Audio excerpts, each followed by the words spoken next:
Ladies and gentlemen, I am Hypo. Welcome back to ESO Guides.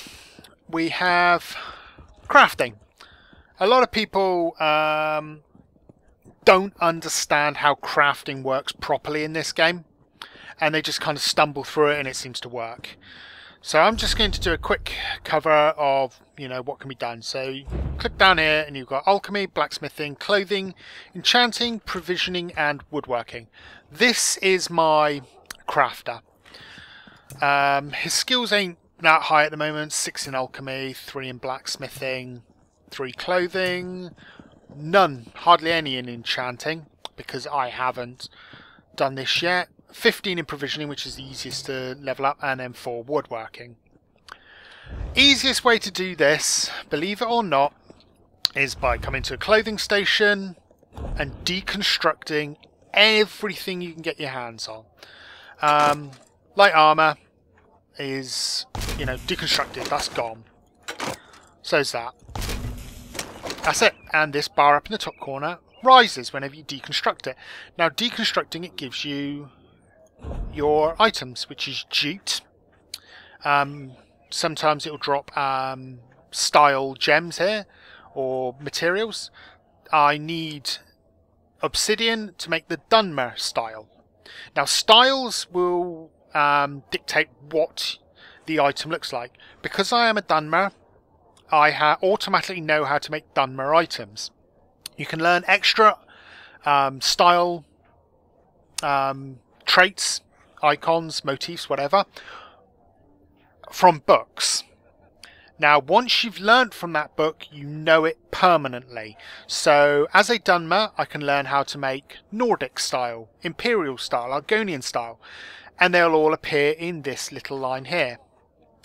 You need different materials here in which to create those styles, but you will always know that style as long as you have the material in which to make it. Now, jute here is your low level one. You get different materials as you level up to make bigger and better armour. Now, level 1 requires 7 jute for a level 1 at armour 22. If I just click this one all the way up, 13 pieces of jute will make a level 14 item with 51 armour. That's it. Nice and easy. And then you can select, which you may want to make. You also make, at the clothing station, you make medium armour as well using raw hide. Now, raw hide, you get from your medium armour. Same thing applies, style, and you can select your different styles. Now, there's also this, which is refined. Now, you can get rawhide scraps from mud crabs, drow, I don't know how it's pronounced, but you can get them from that. You can get them from, just out in the world in general. You get raw jute from picking flowers, and you take 10 rawhide scraps, refine it, and you get 1 rawhide, I believe, out of it. It might, that's basically how to just get up a few items. So, improvements, we said about deconstruct. Now, improvements, you can level up from normal to fine, which is your green items, by using a hemming. Now, to go from green to blue, which is superior, you need some embroidery. From blue to purple, epic, is elegant lining. From epic to legendary is yeah, I can't pronounce that, wax. So you can level them up. You can basically get a normal item, just go right the way up to a legendary with it if you wish to. Now, we have research. Research is a way of doing your trait down here. So you can put in a trait that will work totally separate from your enchant. Now, enchant works the same as with the weapon enchant that I said in my previous videos. Excuse me. In the way that you just select your item. I'll go down and show you here. F to repair, yada yada yada. I don't believe. No, there was, I believe, a way of doing it, but I can't figure it out. Basically, there you go, enchant. This is taking forever. There you go. Repair, enchant, equip, right down the bottom. So you can repair your item. You know, item is full durability anyway, but you can buy repair kits around the merchants and that. And you can enchant. It's exactly the same way as you enchant your weapon. So enchant, choose an enchant, stick it on, job done. Now, when you've, with the research, so that's your trait tree, which is, like I said, totally different from your enchant. You have different enchants that are available. Now, this one, there's one researchable, increases Mundus stone effects. Now, Mundus stones are your, if you remember in previous games, are like the lady, the ritual, the tower, the steed. They gave you bonuses. Now, these Mundus stones are scattered throughout the world. I'll explain later again. And this will increase their effectiveness. Now, this trait can go on to only onto a robe, because that's where I've pulled it from. Now, this one here is well fitted. Now, this is one I've learnt.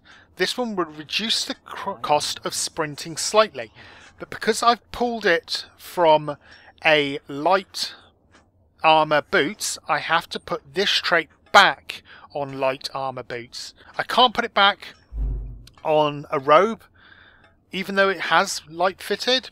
I can't put it back. I can't put one on here because I've learnt it from here.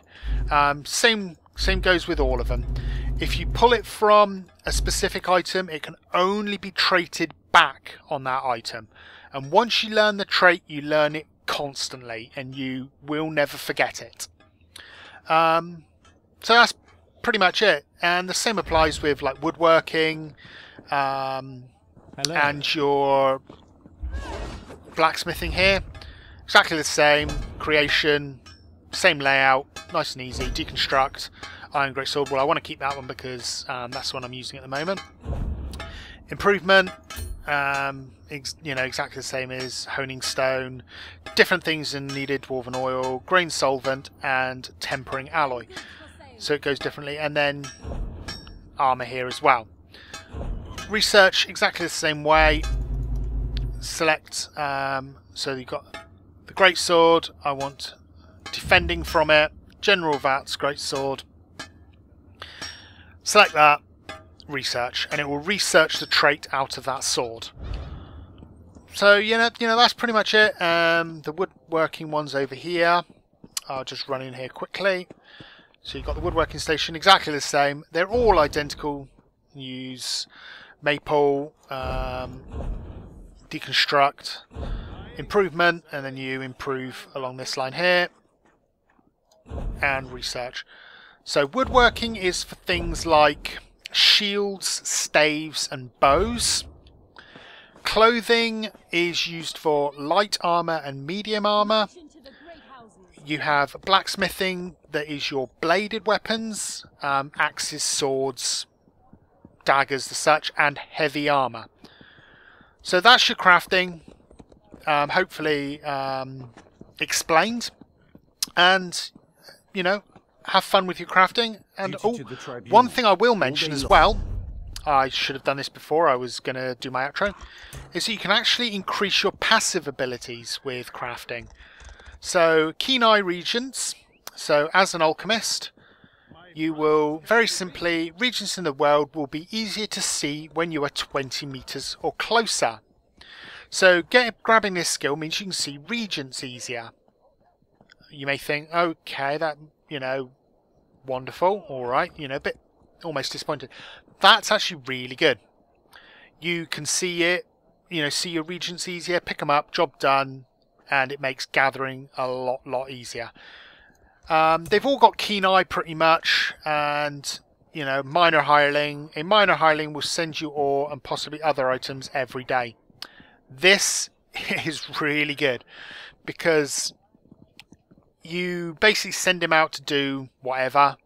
I've never actually used him, and I should buy him to be honest, but I don't play this character very often because I want to get the normal skills, then get the skill points and so on and so forth. But he's got a plan on where he's going.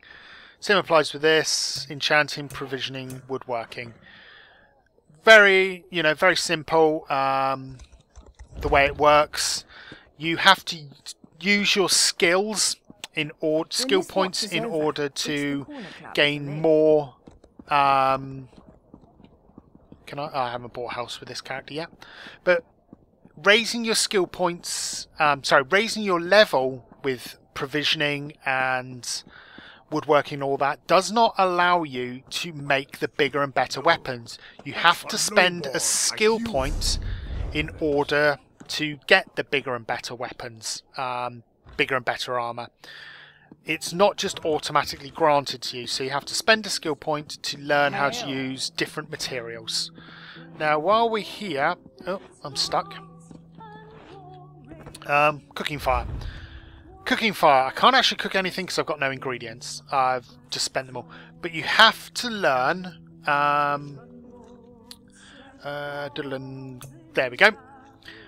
You have to learn these recipes. So roast pig, roast goat recipe, kwama omelette recipe, roast pig recipe. These recipes are found scattered throughout Tamriel, and in order to make, let's say, goat herd's pie, you will need goat meat and meal. I have 0 meal, so I can't make them, but I have 12 goat meat, and then you will create goat herd's pie. It's really that simple. And now you can only ever have one of these food buffs, one, at a time. So max health increased by 42 for 35 minutes. That will be on you for the duration of 35 minutes. If you eat something else that gives you max magicka, it will remove this buff and replace it with the new one. So basically, pick the one that is best for you at the time and then go from there. So until next time, hopefully I've explained the crafting a little bit better and you just level it up and get bigger and better things, and I shall catch you later.